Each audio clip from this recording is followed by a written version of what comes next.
Joseph Antony, ഈ ഇസ്രായേലിനെതിരെയുള്ള തിരിച്ചടി Iran ആരംഭിച്ചു കഴിഞ്ഞു. അത് കാര്യമായി തന്നെ സംഭവിക്കുന്നുണ്ട് എന്നാണ് നമുക്ക് അവിടുത്തെ ദൃശ്യങ്ങളൊക്കെ വ്യക്തമാക്കുന്നത്. കാഷ്വാലിറ്റീസ് വളരെ കുറവാണ്, 3 പേരുടെ മരണം റിപ്പോർട്ട് ചെയ്തിരുന്നു. പക്ഷേ ഈ പറഞ്ഞതുപോലെ ഇറാന് ലഭിച്ച അത്ര തിരിച്ചടി നൽകാനുള്ള സാഹചര്യം ആ രാജ്യത്തിനുണ്ടോ, പ്രത്യേകിച്ചും ഇസ്രായേലിനോട്?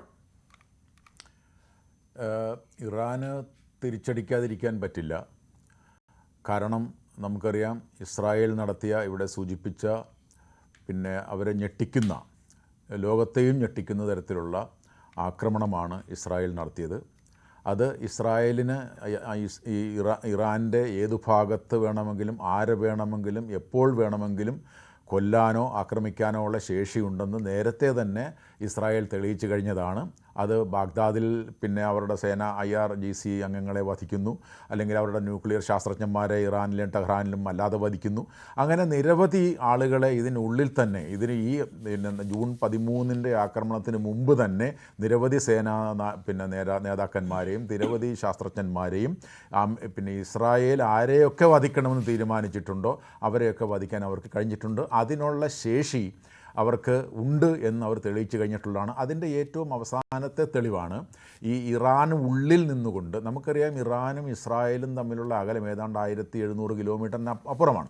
അപ്പോൾ അങ്ങനെ അത് സ്വാഭാവികമായിട്ടും ഇത്തരം പ്രിസിഷൻ ആക്രമണം നടത്തണമെങ്കിൽ അത്രയും ദൂരം താണ്ടി വന്ന് നടത്തുക സാധ്യമാണ്. എങ്കിലും എല്ലാം പ്ലാൻ അനുസരിച്ച് നടക്കണമെന്നില്ല. അതുകൊണ്ട് തന്നെ ഇറാൻ്റെ ഉള്ളിൽ നിന്നുകൊണ്ട് ഈ ഇത്തരം കാര്യങ്ങൾ ചെയ്യാൻ അവരുടെ ആളുകൾ തന്നെ അവിടെ നിന്നുകൊണ്ടാണ് ഇത് പ്ലാൻ ചെയ്ത് നടപ്പിലാക്കിയതെന്നാണ് പറയുന്നത്. അപ്പോൾ സ്വാഭാവികമായിട്ടും ഈ ആക്രമണത്തിൽ ഈ ഇറാൻ്റെ സൈനിക നേതാക്കന്മാർ, ഏറ്റവും ടോപ്പിലുണ്ടായിരുന്ന മുഴുവൻ ആളുകളെയും വധിക്കുന്നു, അല്ലെങ്കിൽ ന്യൂക്ലിയർ ശാസ്ത്രജ്ഞന്മാരെ മുഴുവൻ ഇല്ലാതാക്കുന്നു, ന്യൂക്ലിയർ ആണവ സമ്പുഷ്ടീകരണ കേന്ദ്രങ്ങൾ ആക്രമിക്കപ്പെടുന്നു. അപ്പോൾ ഇങ്ങനെ ഇത്രയും അതിവിപുലമായ തരത്തിലുള്ള ആക്രമണം നടക്കുമ്പോൾ അതിനെതിരായി പ്രതികരിക്കാതിരിക്കാൻ ഇറാന് കഴിയില്ല. അപ്പോൾ അതുകൊണ്ട് സ്വാഭാവികമായിട്ടും അവർ തിരിച്ചടിക്കാനുള്ള എല്ലാ തയ്യാറെടുപ്പുകളും നടത്തും, തിരിച്ചടിക്കുകയും ചെയ്യും. അപ്പോൾ തിരിച്ചടി തുടങ്ങിയിരിക്കുന്നു എന്ന് നമുക്കറിയാം.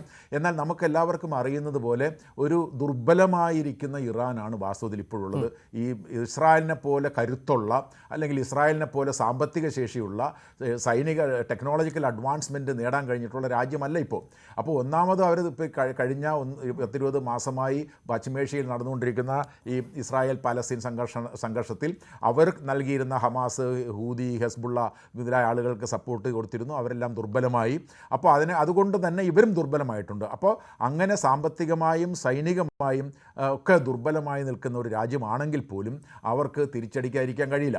പക്ഷേ നമ്മളിവിടെ ഒരു കാര്യം കൂടി കാണേണ്ടത്, ഈ ആക്രമണം നടക്കുന്നതിന് മുമ്പ് തന്നെ ഇറാൻ പറഞ്ഞിരുന്നു, ഞങ്ങളെ ആക്രമിക്കുകയാണെങ്കിൽ ഞങ്ങൾ അമേരിക്കയുടെ കുവൈറ്റിലും ബഹ്റൈനിലും ഇറാഖിലും മറ്റുമുള്ള അമേരിക്കൻ താവളങ്ങളെ ഞങ്ങൾ ആക്രമിക്കും എന്ന് പറഞ്ഞു.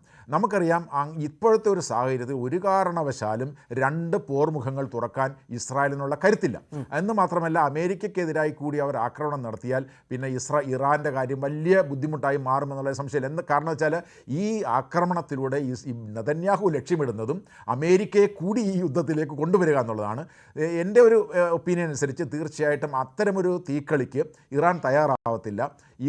ഇപ്പോൾ അവർ ഫോക്കസ് ചെയ്യുക ഇസ്രായേലിനെ മാത്രം തിരിച്ചടിക്കാനായിരിക്കും.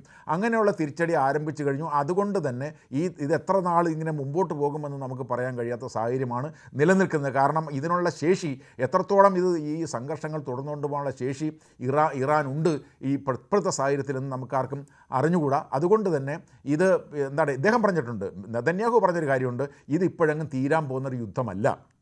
തീർച്ചയായും അതാണ് ശ്രീത്ത്.